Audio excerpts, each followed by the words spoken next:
Htjeli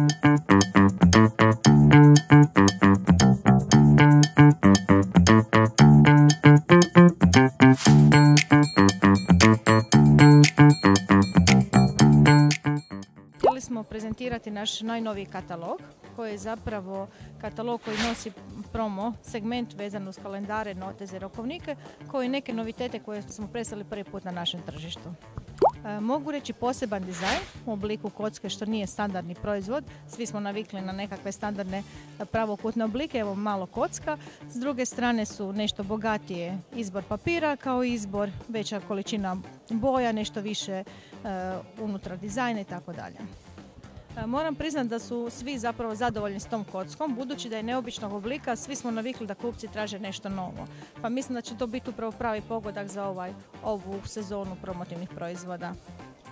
Da, zapravo uz ono što radimo, znači gotove proizvode, ono što je naš zapravo cilj i zadatak, da s našim tiskarama, našim grafičkim studijima, marketing studijima budemo zapravo back office koji će pripremiti sve od početka do kraja proizvoda, što tim omogućavamo da kupci dobiju gotov proizvod, da ne gube previše vremena u onom trenutku kad ga svi najmanje imamo, a to znači u vrhuncu naše sezone. Sve ostalo mi odrađujemo sa našim strojevima. Pa mogu reći da, mi još uvijek imamo značajan rast proizvoda.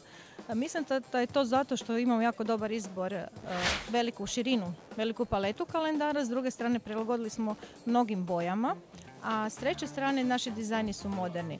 Pratimo svjetske trendove, gledamo što dodati nešto novo, koji dizajn dodati.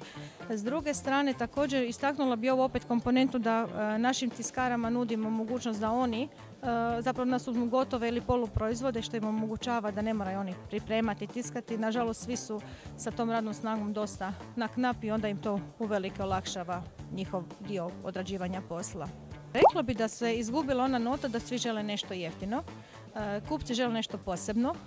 Mi smo zapravo i pokušavamo istaknuti mogućnosti da oni svoju priču ispričaju kroz naše proizvode, da notez ne mora biti samo običan notez, on može nositi poruku, priču i zapravo naši notezi koje mi dijelimo su najtraženiji oni gdje mi stavimo nekakvu poruku, bilo da je to poruka, citat nekog poznatog osobe, bilo da je to nekakav opće poznati citat, ali zapravo ja mislim da je svrha toga da svakog podsjeti na nešto što je bitno, ne neku vrijednost i onda to nosi dodatnu vrijednost i svi kupci onda žele i nositi takav proizvod prema van. Puno. Zapravo mi želimo povećati vidljivost, želimo pokazati naše proizvode i mogu reći da evo, zbilja smo zadovoljni sa samim nastupom.